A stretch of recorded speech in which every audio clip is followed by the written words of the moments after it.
Hi hello ನಮಸ್ತೆ ಒಂದು ಮೂರು ಸಾನ್ವಿ ಕುಕ್ಕಿಂಗಿಗೆ ತಮ್ಮೆಲ್ಲರಿಗೂ ಸ್ವಾಗತ. ನಾನು ಇವತ್ತೊಂದು ಸ್ವೀಟ್ ರೆಸಿಪಿನ ನಿಮ್ಮ ಜೊತೆ ಶೇರ್ ಮಾಡ್ಕೊಳ್ಳೋಣ ಅಂತ ಬಂದಿದ್ದೀನಿ. ಸೊ ಕಾಶಿ ಹಲ್ವಾ ಅಂತ ಕರಿಬೋದು ಅಥವಾ ಬೂದುಗುಂಬಳಕಾಯಿ ಹಲ್ವಾ ಅಂತಲೂ ಕರಿಬೋದು. ಈ ರೆಸಿಪಿ ತುಂಬ ಟೇಸ್ಟಿ ಆಗಿರುತ್ತೆ. ಸೊ ಹೇಗೆ ಮಾಡೋದು ಅಂತ ನೋಡೋಣ ಬನ್ನಿ. ಸೊ ಅದಕ್ಕೆ ಮುಂಚೆ ಯಾರೆಲ್ಲ ನನ್ನ ಚಾನಲ್ನ ಸಬ್ಸ್ಕ್ರೈಬ್ ಮಾಡಿಲ್ಲೋ ಪ್ಲೀಸ್ ಸಬ್ಸ್ಕ್ರೈಬ್ ಮಾಡಿ ಸಪೋರ್ಟ್ ಮಾಡಿ ಅಂತ ಕೇಳ್ಕೊಳ್ತಾ ಈ ವಿಡಿಯೋನ ಸ್ಟಾರ್ಟ್ ಮಾಡ್ತಾಯಿದ್ದೀನಿ. ನಾನಿಲ್ಲಿ ಒಂದು ಕಡಾಯಿಗೆ 2 ಸ್ಪೂನಷ್ಟು ತುಪ್ಪನ ಹಾಕ್ಕೋತಾ ಇದ್ದೀನಿ.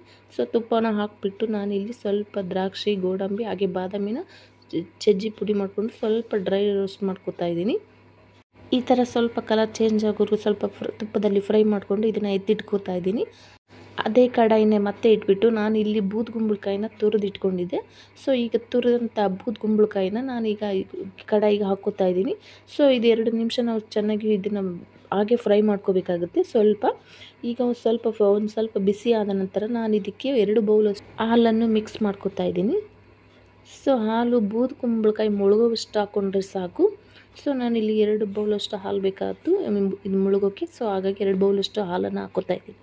ಹಾಕ್ಕೊಂಡು ಚೆನ್ನಾಗಿ ನಾನು ಇದನ್ನು ಮಿಕ್ಸ್ ಮಾಡ್ಕೋತಾ ಇದ್ದೀನಿ.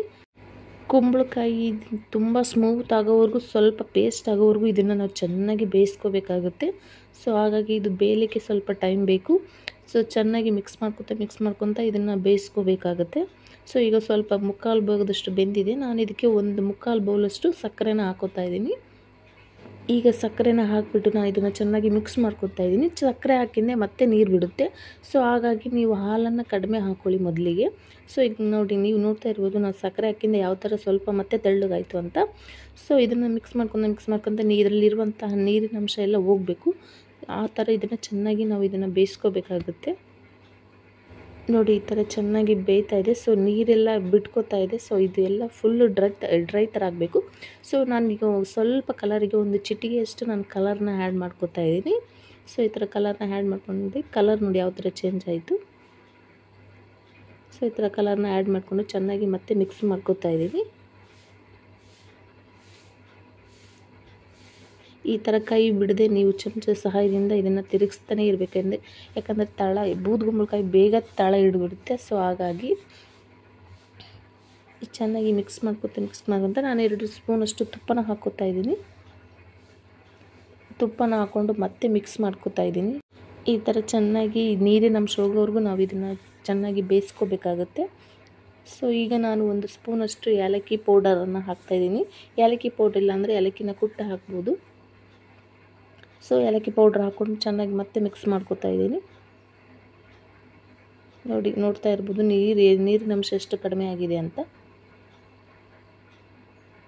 ಸೊ ಈಗ ನಾವು ಹುರಿದಿಟ್ಕೊಂಡಿರುವಂತಹ ದ್ರಾಕ್ಷಿ, ಗೋಡಂಬಿ, ಬಾದಾಮಿನ ಹಾಕ್ಕೋತಾ ಇದ್ದೀನಿ. ಸೊ ಹಾಕ್ಬಿಟ್ಟು ಚೆನ್ನಾಗಿ ಮತ್ತೆ ಮಿಕ್ಸ್ ಮಾಡ್ಕೋತಾ ಇದ್ದೀನಿ. ಈ ಥರ ಚೆನ್ನಾಗಿ ಮಿಕ್ಸ್ ಮಾಡಿಕೊಂಡು ಮತ್ತೆ ಇದನ್ನು ಚೆನ್ನಾಗಿ ಮಿಕ್ಸ್ ಮಾಡ್ಕೋತಾನೆ ಇರಬೇಕು. ಸೊ ಇದು ನೀರಿನ ಅಂಶ ಬಿಡೋವರೆಗೂ ಇದನ್ನು ಮಿಕ್ಸ್ ಮಾಡ್ಕೋತಾನೇ ಇರಬೇಕು. ನಿಮಗೆ ಕಾಣ್ತಾ ಇರ್ಬೋದು ಯಾವ ಥರ ಆಗಿದೆ ಅಂತ. ಸೊ ಈಗ ಆಗಿದೆ ಅಂತ ಅರ್ಥ. ಸೊ ಇದನ್ನು ನೀವು ಹೇಗೆ ಟೆಸ್ಟ್ ಮಾಡಬೇಕು ಅಂತ ನಾನು ಹೇಳ್ತೀನಿ. ಕಡಾಯಿನ ಈ ಥರ ಮೇಲೆ ಕೆಳಗೆ ಮಾಡಿ, ಸೊ ಅದು ಕಡಾಯಿಗೆ ಅಂಟೋದಿಲ್ಲ. ಸೊ ಈ ಕಡಾಯಿಗೆ ಅಂಟೋದಿಲ್ಲ ಅಂದಮೇಲೆ ಸೊ ಈ ಕಾಶಿ ಹಲ್ವಾ ರೆಡಿ ಆಯಿತು ಅಂತ. ಸೊ ನೋಡಿ, ನಾನು ತೋರಿಸ್ತಾ ಇರ್ಬೋದು. ಸೊ ಸ್ವಲ್ಪನೂ ಹತ್ತುತ್ತಾ ಇಲ್ಲ ಕಡಾಯಿಗೆ. ಹಾಗಾಗಿ ಇದು ಹಲ್ವಾ ರೆಡಿಯಾಗಿದೆ, ಪರ್ಫೆಕ್ಟಾಗಿ ರೆಡಿಯಾಗಿದೆ ಅಂತ ಅರ್ಥ. ಸೊ ಈ ಕಾಶಿ ಹಲ್ವಾ ತುಂಬಾ ಟೇಸ್ಟಿಯಾಗಿರುತ್ತೆ, ಹಾಗೆ ಸಿಂಪಲಾಗಿ ಮಾಡ್ಕೋಬೋದು. ಸೊ ಈ ಬೂದುಗುಂಬಳಕಾಯಿ ಹಲ್ವಾ ಅಥವಾ ಕಾಶಿ ಹಲ್ವಾ ರೆಸಿಪಿ ಇಷ್ಟ ಆಗಿದೆ ಅಂದ್ಕೊತೀನಿ. ಇಷ್ಟ ಆಗಿದರೆ ಪ್ಲೀಸ್ ಸಾನ್ವಿ ಕುಕ್ಕಿಂಗನ್ನು ಸಪೋರ್ಟ್ ಮಾಡಿ, ಸಬ್ಸ್ಕ್ರೈಬ್ ಮಾಡಿ ಅಂತ ಕೇಳ್ಕೊಳ್ತಾ ಸೊ ಈ ವಿಡಿಯೋನ ಇಲ್ಲಿಗೆ ಎಂಡ್ ಮಾಡ್ತಾಯಿದ್ದೀನಿ. ನೆಕ್ಸ್ಟ್ ಇನ್ನೊಂದು ಕುಕ್ಕಿಂಗ್ ವಿಡಿಯೋದಲ್ಲಿ ಸಿಗ್ತೀನಿ. ಅಲ್ಲಿವರೆಗೂ ಬಾಯ್.